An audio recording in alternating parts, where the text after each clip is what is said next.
All aboard! Hey, what's up, everybody? You're listening to Cannabis Karaoke, where we ask you to grab the mic and tell your story.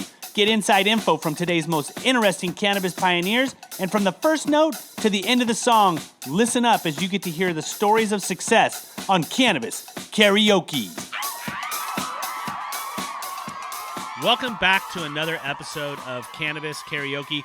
I'm your host, Danny Keith, and as we've discussed on these previous podcasts, we're going to keep pumping these things out during this quarantine / martial law / self-isolation period, and I get to keep talking to some of my really good friends, which is awesome.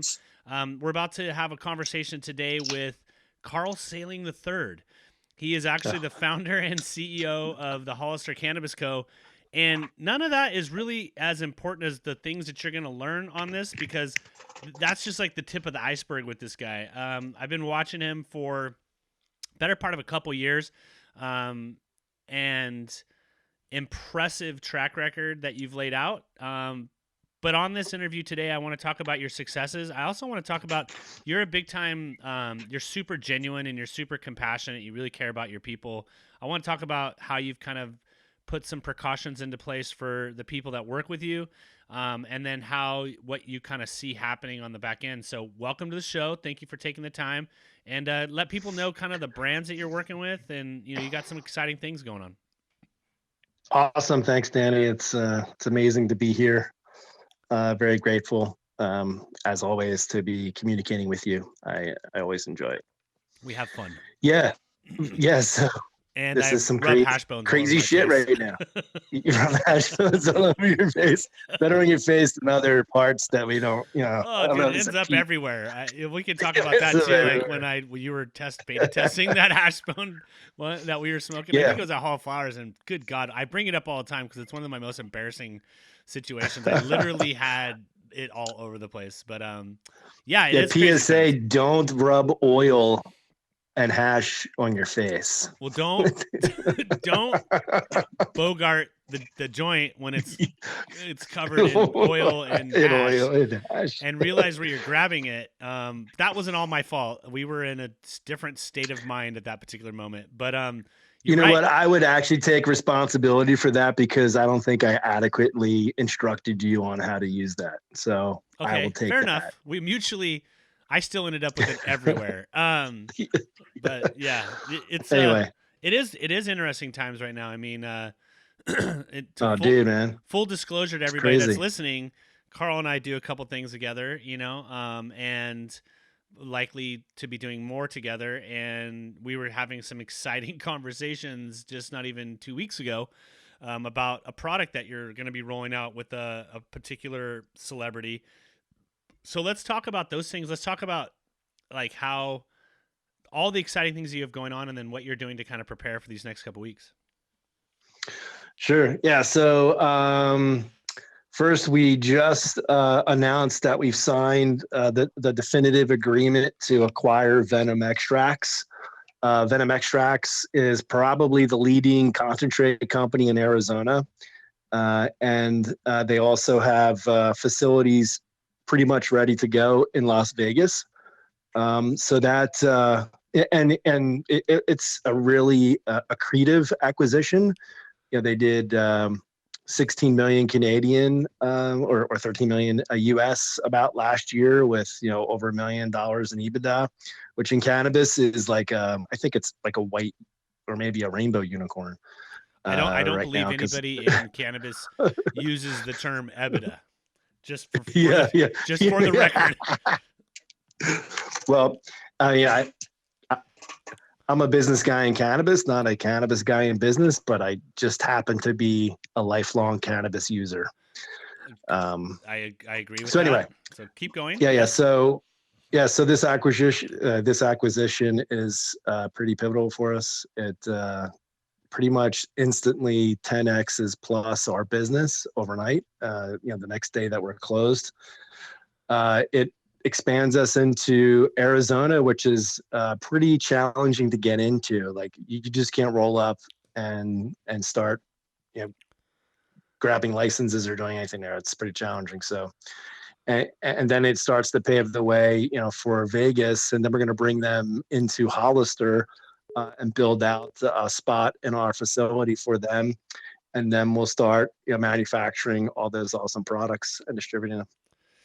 So yeah, I mean that's just one deal. that instantaneously. Congratulations, by the way. I mean, we've definitely been having discussions about it, over the last couple of weeks. But that automatically puts you as an MSO.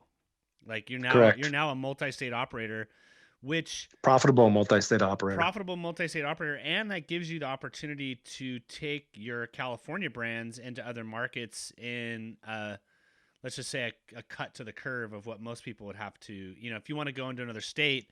In case you didn't know, in cannabis, you can't just. It's not like you're cooking or baking cookies and you're going to take the cookies to Illinois with you. You got to find a baker, someone that's going to grow the weed or grow the bread for you, and like all the things you need in a traditional business, you would be able to just take with you elsewhere. In this business, not so much. So that's another reason why it adds so well to your current cache of acquisitions recently, because now all of a sudden you're able to bring brands that have a well-established track record in California into other states. Yeah, which is great. So we'll be able to extend, the Hollister brand, and then also our Hashbone brand into Arizona and Las Vegas.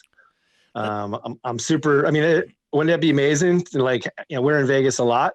Once Vegas gets turned back on, to go into a dispensary and buy a Hashbone, that'd be amazing, right? Well, you've done let's just talk about that product right there. I mean, most people, it's the paperclip of the weed industry, if you will, because everybody does a cone, whatever you want to call it. And, a lot of people will do infused products, but your product is like, it's a little bit of a unicorn.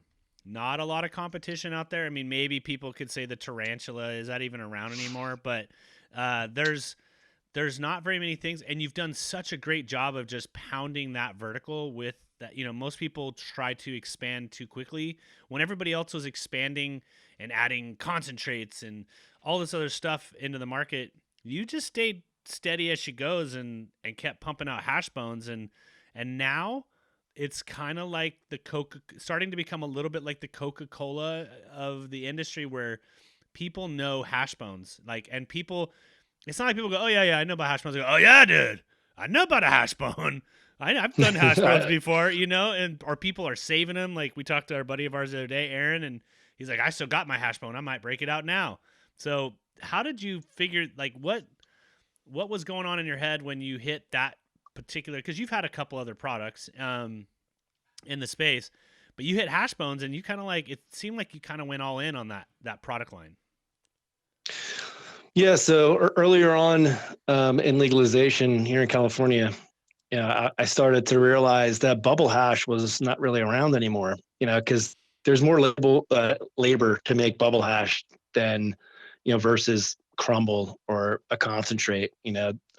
Equipment's doing a lot of the work, when you're using a solvent. The solvent's doing the work. With bubble hash, it's ice and water and a dude with some bubble bags working it. So there's some extra labor in that. So I think a lot of people kind of thought that it was too labor intensive to make that to make bubble hash, and then especially to have it at a price point that's attainable for people. Yeah, what does it retail for, real quick? Well, bubble hash, our bubble hash retails for about $25 to $30 a gram. And we're producing, I call it value everyday bubble hash. It's not your full melt, super high end, because that would be $70 and not really attainable to well, it starts becoming more people. Champagne versus and that's not where the market is, right? Right now, no. In all reality, that the market is more mid-level. What's a Hashbone go affordable for? Products? Yeah, Hashbones go for between, I'd say, $15 and $18, depending on the dispensary and the taxes and all that retail? stuff.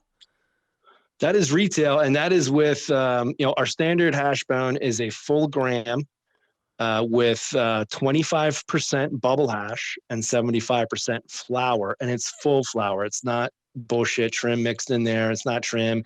I like to say that we throw out what most people grind up and put in the joint. Now, you've always been a guy that's brought one of the things I really, really appreciate about you and your ethics are you do things the right way, not the easy way. Sometimes the right way is the easy way, but most of the times the right way is the hardest way, Yeah, it's been the hardest way. And dude, that price point is kind of, that's a great, I've seen just regular cones go for 19 to 22. Obviously Right. the higher end, they're a little bit, more branded, if you will. Name brand is what's driving that purchase. But for the quality that you provide, I'm just going to go on a little PSA right now for Hash Bones. The quality that's in that product and the price that you're going to pay as a customer, hands down, the best deal in the space at the moment from what I see out there from jamming around. Yeah. Plus, it's super clean, right? I mean, there's no solvent. The only thing that's really touched is water.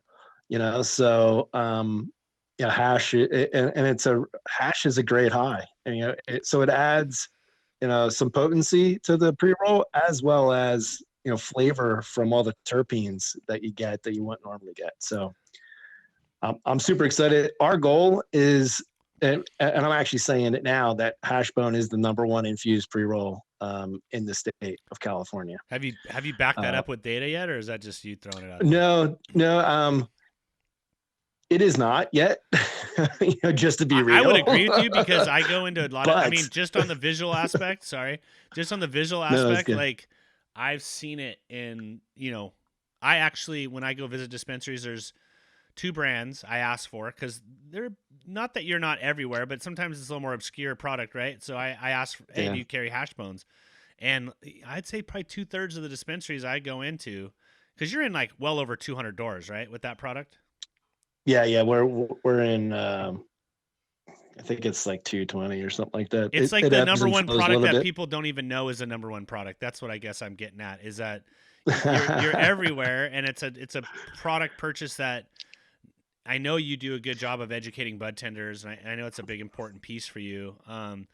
But you're like if we were comparing Hollister to the tortoise and the hare, I'd say you guys are the hare only but you're like a sprinting hare. They're the tortoise. You're a sprinting tortoise, and because you're so methodical about how you partner up, who you partner up, and where you're at. I mean, there's only 600 doors in the state, if you will, that are open. I mean, you can argue that point with me all you want, but that's about my estimation. To be in 200 of them means you're probably in the right 200. I mean, anything more than that starts becoming an accounting nightmare per se on getting paid. Yeah, I would agree with you on the tortoise kind of thing. We've a lot of people consider Hollister like the sleeper brand or the sleeper company, because when everyone was kind of really high profile, I was kind of low key and behind the scenes, just my head down, grinding it out, building this business. It's anybody that's been in cannabis in California for a minute, it's extremely difficult.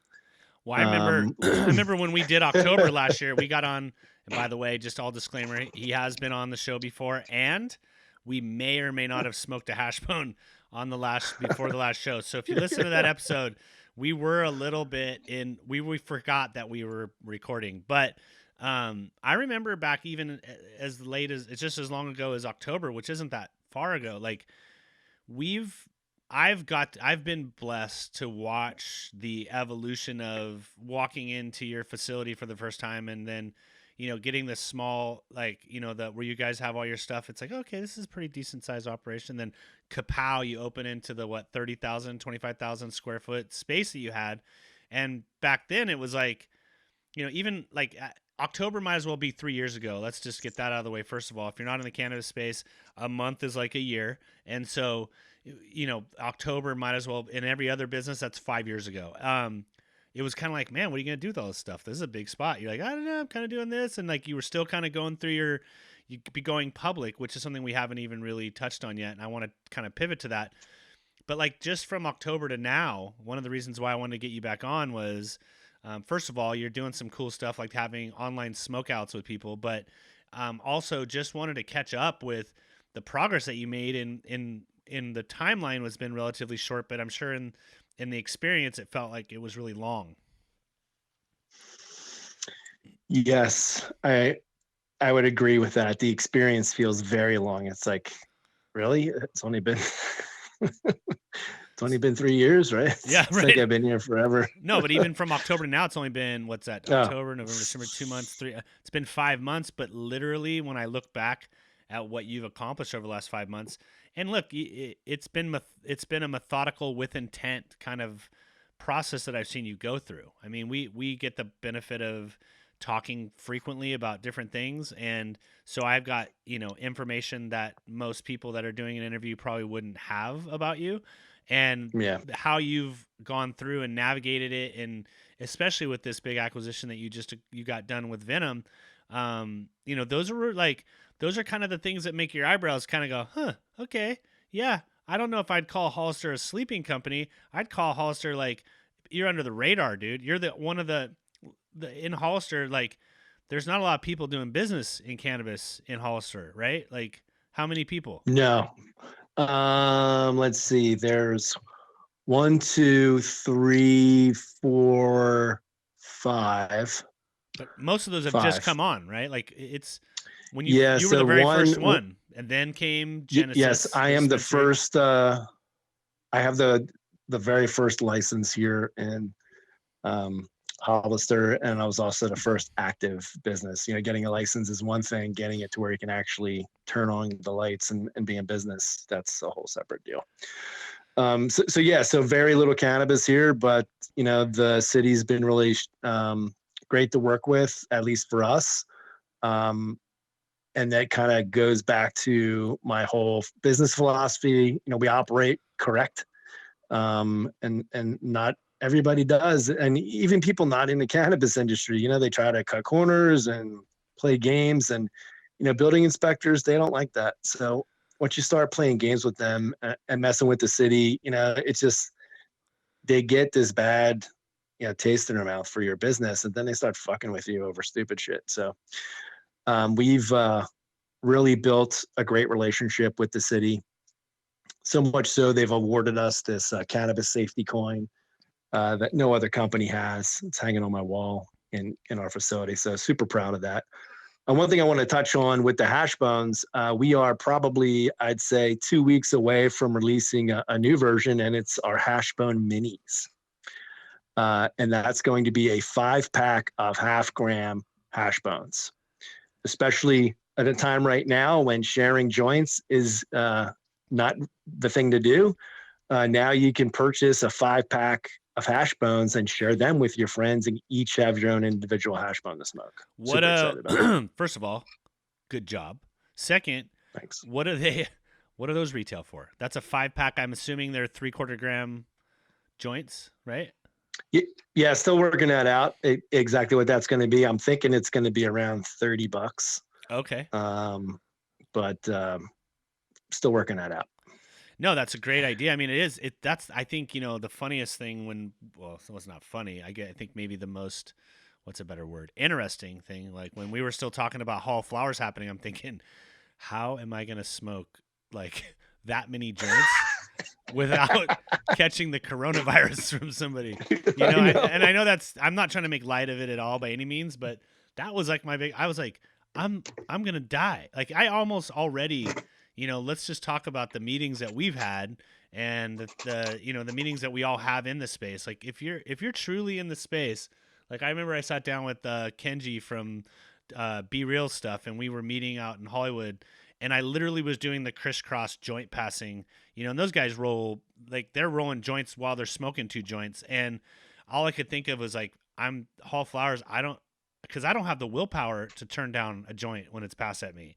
And so unless the person's just hideous, at which point I deny, but but I'm thinking, I know I'm going to hang out with Carl. I know we're going to be chilling. How am I going to get past all this? And then they got canceled. How is I know that we were talking back and forth via text over the last couple of days about, hey, are you still chilling at home? Like, what's your plan? What have you guys had to kind of do at Hollister, in with respects to this virus? I don't know if San Benito County is under a shelter in place, but Santa Cruz Yeah, it County is is. now. Yeah, pretty much most of Northern California, I believe, is going to hit martial law here in the next couple days, just because people aren't taking it serious and because we are exponentially growing our cases. How did you hit that head on as a CEO and as a founder and as a responsible person? What flipped the switch for you to go, all right, I got to put a plan in place to deal with this, to protect my employees, and to ultimately think about your family? Yeah, I put the plan in place last week. I I do have to say it's been great of great concern to me. One of the things that I'm most proud of being a business owner, um, and if I get choked up when I start talking about this, I'm an emotional guy. So, I love it. um, I cry all the time.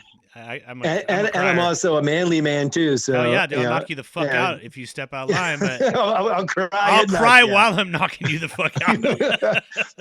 Yeah. So, being able to provide for employees and help them feed their families, put their kids through school, all that stuff, that means the world to me and my wife Amasa, because she's also my partner. It's Shout out super to her. important to her. She's an amazing. Yeah, You have this is her first time feeling this feeling because she hasn't really had a business like this before. I've had multiple companies with 50 employees and a bunch of stuff, so I've had this in me for a long Yeah, time. it's culture. But I think she's that's one of the biggest things that we share is culture. Carry on. Sorry. yeah. So last week, I put together a document on all the different aspects of the coronavirus and what we need to do as a business in order to protect ourselves and our employees and the people around us. So we instituted some new sanitation procedures early last week, and once I started seeing things start ratcheting up, um, and then we've worked with our employees on training. I've trained them several times on what to do, on how to do it, especially cleaning. Amos is on top of it with them. Yesterday, San Benito County went into shelter in place. I worked with spoke to the city, and they all agreed that cannabis businesses are an essential business. So we are allowed to stay open as long as we follow the social distancing. So everybody in our business, they're 6 feet apart, extra washing hands, everybody's wearing gloves, so it's a lot of cleaning and just staying alert and, not thinking that it's bullshit because it's not. And then, I also have it worked out with them that if they do not feel comfortable, they are not forced to come to work. They can shelter in place at home with their families, and we'll do whatever we can to assist them. Yeah, I think that's a good job, though. By the way, I mean, I think I saw that we're part of a mutual Facebook group. I just got jumped into where there's a lot of conversations. I'm not going to mention it just in case they don't want to be publicly acknowledged, but Yeah. the you're a pretty active voice in there. I've seen just right out of the gate, and so it's not a small group. It's close to 9,000 people in it, and it's all people that are in the cannabis space discussing some of their problems. I think one of the things that I really appreciate you, in addition to the culture component, which we share. Look, I try not to use the word employees ever. We're just in business together. I happen to be driving the ship. I'll also be the last guy to get off. And so it's not, no one has to work for me. I want to build a place that people want to work for me and will work for me through whatever situation we have to go through. I think it's tried and true when you have the same support from people when things are tough as you do when things are good, because a lot of times when things are good, people are just hanging off your nuts and taking a coattail ride. But so I really appreciate that about you as far as how you do treat the people that work with you and that believe in your leadership. But I also like how you're willing to jump out there and help people unabashedly and without really any reservation around secrets. Or I mean, you're not like, we're not idiots, you and I. We're not going to give you, while we could give you our chocolate chip recipe, we know we have special secrets that we're not going to necessarily share. And I just think that it's something that, especially as we go through this period in time, the people that will come out the other side as strong or stronger are the ones that are willing to extend a hand. Is that, I mean, how do you see Well, speaking of that, speaking of that, here's something that has inflamed me. I mean, I saw you get pissed on Facebook the other day. I was wondering what I'm that was so pissed. So the people that are out there, buying up all the hand sanitizer and shit like that, and then trying to flip it on eBay and Amazon and Facebook Marketplace for an exorbitant markup, fuck you. I'm so pissed off at that. That's so here's what I'm doing. It's a felony. Yeah, but here's what I'm doing. We use isopropyl alcohol a lot in our business. I've got a shit ton. Oh, that's why you sent me that picture the other day. So we are, I'm waiting for my bottles to get in, but we're going to start making hand sanitizer and giving it out to the community for free. That's fucking awesome. Fuck those fuckers trying to make money on this. You can't, I mean, I'm looking like the hair on my back is up and I'm like pissed off now. Yeah, because the people that they're taking advantage of aren't guys like you and I who go, fuck you. I'll take that from you. Thank you. It's the people that feel it's the vulnerable, the homeless people. Guys, or the vulnerable people. They I really hate that. And I'm all about capitalism. I'm out grinding it, making money. It's about making money, but not like that. That is not the way to do it. No way. Yeah, I mean, I nothing about me ever. I'm a crafty guy as well. Like I've had to pivot. I mean, my main job every day is not sitting here podcasting. It's, I'm on the road. You and I are constantly like, where are you at now? I'm over here. I'm here. Sometimes we cross paths in random places, but I'm a traveling man, just like yourself. And to not be able to do that puts me in a situation of like, okay, what am I going to actually do now? But I would never take advantage of, even we went grocery shopping this morning. It's why I was late on that call because they're talking about closing our grocery stores in our town. So I was like, look, let's get a couple more weeks of food, like things that we know we can sit on for a minute and, come back. And it's like when we were in there, like there was things where literally there was only 4 left and we saw people taking all 4. And that normally when you shop, you're not buying 4 things of mac and cheese bites. You're buying 1. So why are you buying 4 now? Like that's just either you're afraid or you're greedy. It's one of the two. I could forgive you if you're afraid, but nowhere does it say this virus is going to make you shit your pants. I don't understand the toilet paper. So I don't get that either. Or like the 3 shopping carts full of milk. Like how are you going to drink all that before it goes bad, bro? And some of these people, the compassionate side of me has to say, man, these people are just afraid. And then you find out that they're flipping that milk, online. If you're going to do anything, if you're going to hoard, buy to give. If you have the ability to buy that much, you're not going to use that much. Like we purposely went out and bought more food than we probably needed in case some of our neighbors aren't able to get food or soup or, we can fling somebody a couple boxes of mac and cheese because none of us has really ever experienced something to this caliber. Like we did go through a similar financial transaction that, the Great Depression did. And fortunately, there's just too many damn people in the world today to let things go to a depression. So it was the Great Recession. But now we kind of flip-flop. 1917, 1918 was Spanish flu. 1930 to 33 was the Great Depression. Now we're flipping it. 2008 was the Great Recession. And now 2020, 21 is going to be the coronavirus, And so we've got to stick together. We don't know we're in really uncharted waters right now. When the stock market has lost every bit of its gain since Trump got into office, every bit of it. It's back down to 19,000, right? And it's going to keep going lower because nothing's happened. The whole world is stopping.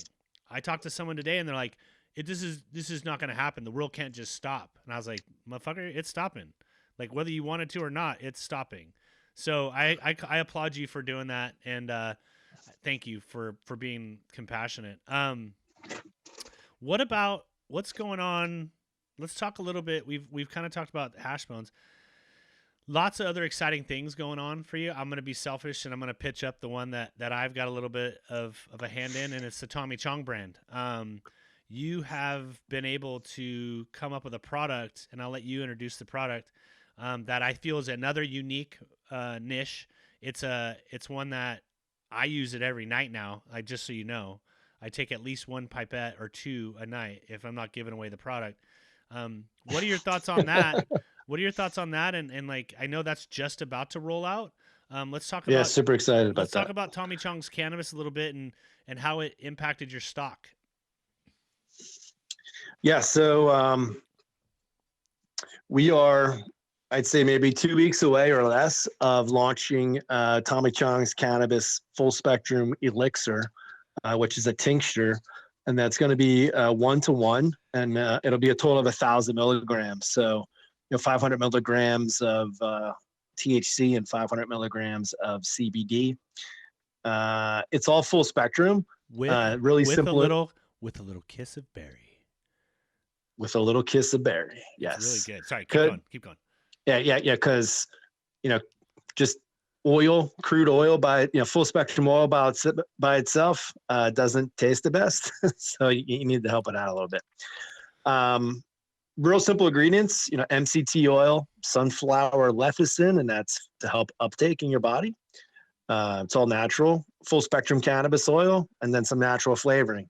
Now, and MCT oil. So we are using organic MCT oil, organic sunflower lecithin, and all natural flavoring. We can't put the words organic on the packaging because cannabis is federally legal and organic is a federal thing. So we're not even in the ingredients allowed to say organic, which is kind of funny. Well, but again, another case in point, yeah, doing things the right fucking way because you should, totally. even though you can't take advantage of it. Most people will be like, oh, fuck it, I can't put organic on the label. I'm not using organic because I can save a couple pennies. Instead, look, I take it every night, dude. And I've taken a lot of different products. I mean, let's just say good old Danny here has been a kaleidoscope for the cannabis space, but I really enjoy it. I hit one pipette of it, boom, boom. I chill. Next thing you know, it's slumberland for me on it. So, and That's I know awesome. Tommy likes it too. So does Paris. It's gotten really good reviews, and I'm excited. I think the other thing that's super cool that I want you to talk about is it's a rebranding of Tommy's brand. It's going to be going from Chong's Choice to Tommy Chong's Cannabis. So you're going to be one of the first people to be launching a product under that new branding. What did you think about that when you got the opportunity? And then obviously, we have a relationship, and that's kind of why it happened, but it didn't happen by accident. It happened because you do good work. What was your thought process when you were evaluating the product to be put out? Yeah, so I was looking at, because Chong's Choice already had some products out in the marketplace, and I was looking for a good segment of the market that's not super crowded, like vape pens and things like that, and to something that would kind of speak to what Tommy's about. Tommy's about healing. It's not really just about getting high. Because Tommy's a survivor, and cannabis is what helped him survive. So tinctures. It's typically more on the medicinal side. You're not doing tinctures with your buddies all night long like you would be smoking a joint, right? So it was more focused towards that, and I really like the new branding. Tommy Chong's Cannabis. It actually aligns better, so people that may not exactly Chong's Choice. What's that? Oh, Tommy Chong. I know Tommy Chong. So I think that's definitely better branding, and we're excited to knock it out of the park with this SKU and hopefully introduce many more SKUs down the road.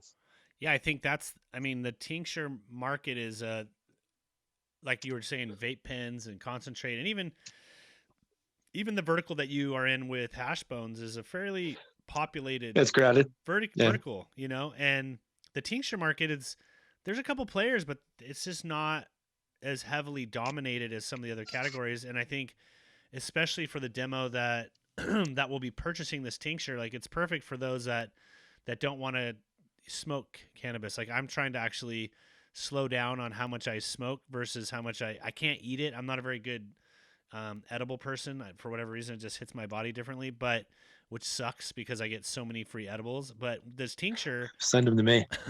the tincture is magic, dude. I don't have any outfall from it, you know. That's awesome. Yeah, it's been a really good product, and I'm excited. So you're doing a 1-to-1 right now.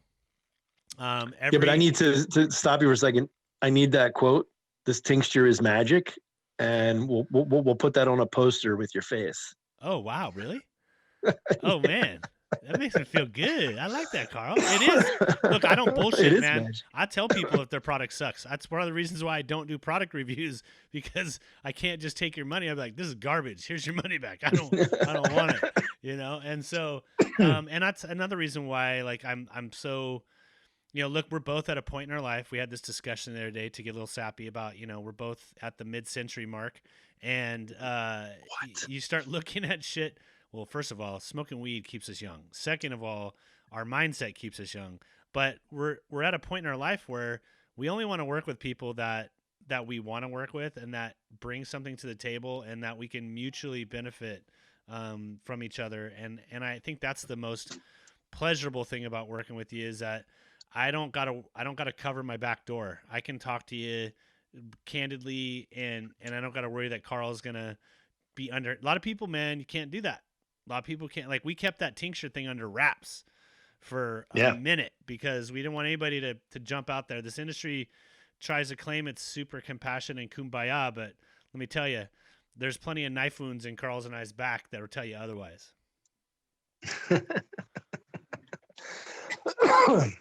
Yes. No comment. So you got Tommy Chong. You're launching that in a couple weeks, and then what's next for you? What's going on? You are a. Well, we have another one that. Well, I've got some more. So we have another tincture that we're launching under a brand called Tactical Relief, and that is targeted to veterans and first responders with PTSD, and probably people after experiencing the coronavirus, just sheltering and all that other stuff, they'll have some PTSD as well. And it's the first SKU with them is a 20-to-1s, CBD to THC tincture. Again, full spectrum and all the same good ingredients. The brand we're working with is Tactical Relief. The guy, Adam Smith, who's one of the founders, he's like a Green Beret, and he's 1% of the 1% of the badasses in the world. And he has an amazing story. We're behind it, and something that we're doing with that product is 5% of all the net profits we're going to be donating to veterans-based charities in the states that we're selling it in. Thank you for that. So that's having had a dad who was a veteran who succumbed actually to the opiate crisis because his doctors pumped him full of opiates, I know full well he would still be with us had that not started happening.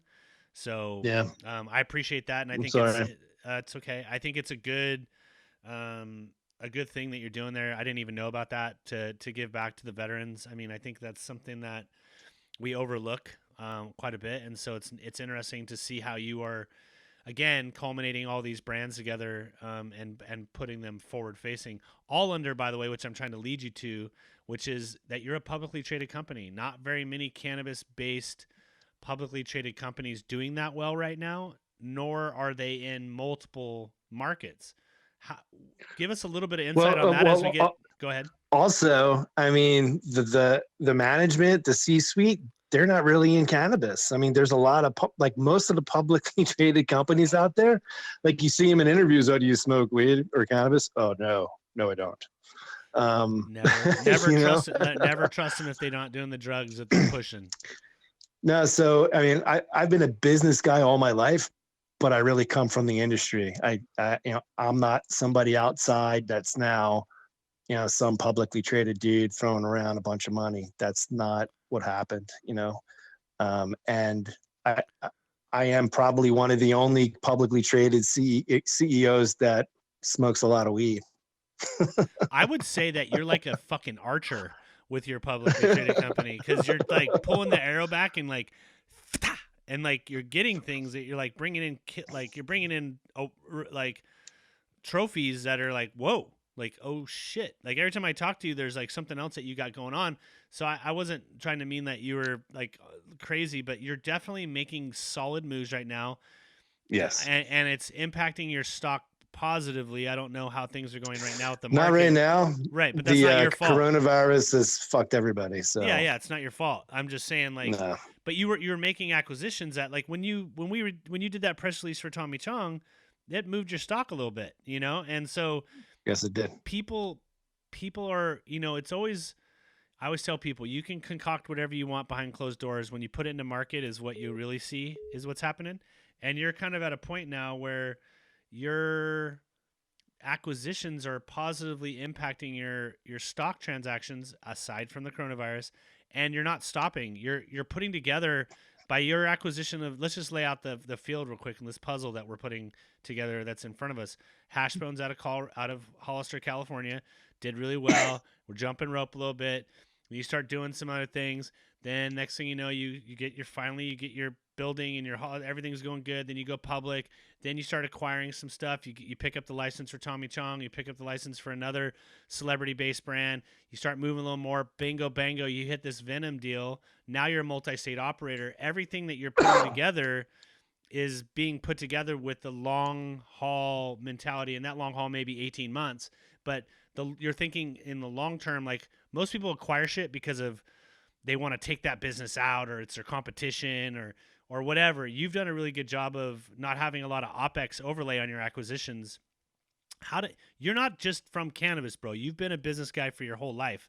Like, yes, that's got to help you out considerably when you're in tremendously. When you're in feel like you're in a land of ding dongs, you know? Well, yeah. And you know, what's been most interesting about that I've been in business. Like I started my first business at 16. I am now, as you say, 50. I didn't say it. I said mid-century. Well, okay. Same thing. Different words.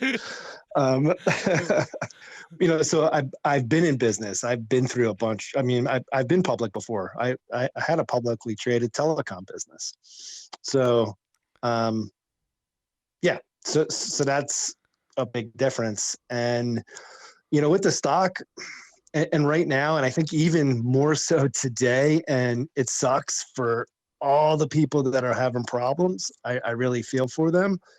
There's going to be a lot of buying opportunities for us that we're going to be able to acquire really amazing companies that, you know, for whatever reason aren't able to take it to the next level. And we're going to be able to assimilate them into the Hollister platform and make that a reality. I mean, that's kind of the exact thing I wanted to kind of get to as we wind up here, was that you have put yourself in a position where you're going to go out there and I know how you are. You're going to acquire people. And if there's good people in that company that you're acquiring, you're going to keep them on because you're a guy that wants to have people around you that are good at what they're doing. And then you're good at what you're doing. And so it's going to be really interesting over these next 5 to 6 months as we kind of navigate through this virus, as well as watching you kind of methodically assemble the hot rod that you're going to be driving as we roll into 2021. Yeah. Cool.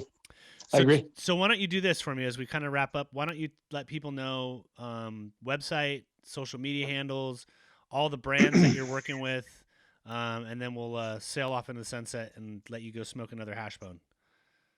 I was smoking one while we were talking. I knew it, you son of a gun. That's why I was coughing a little bit. I know. I didn't want to say nothing. I was coughing right now. Yeah. Yeah. So awesome. So you can find Hollister Cannabis Co. at hollistercannabisco.com, at Hollister Cannabis Co. for Instagram, at Hashbones plural for Instagram. Our stock symbol on the CSE is HOLL.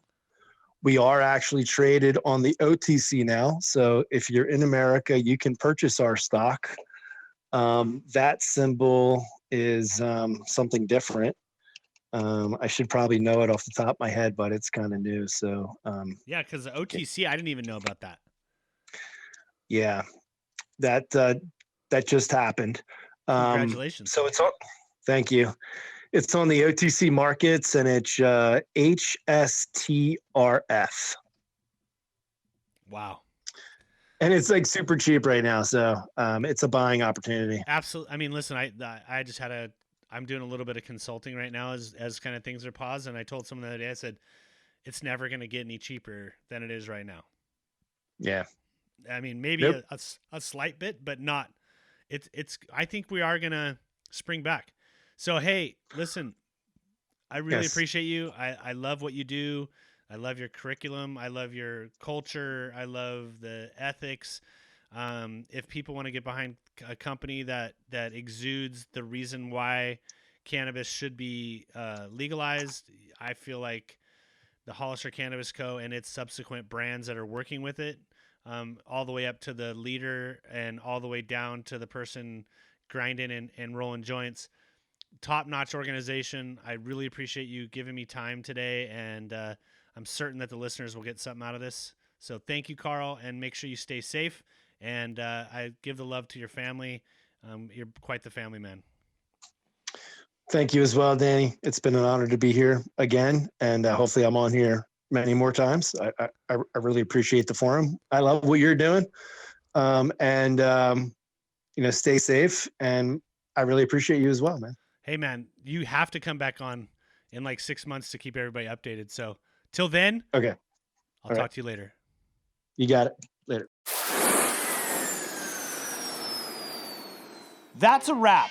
Thank you for listening to this edition of Cannabis Karaoke, another kick-ass podcast about all things cannabis. You can find us on iTunes, Spotify, SoundCloud, and our website, cannabiskaraoke.tv. And if you or someone you know would like to be on the show, please hit the book your interview button on the right. Cannabis Karaoke. Grab the mic and tell your story.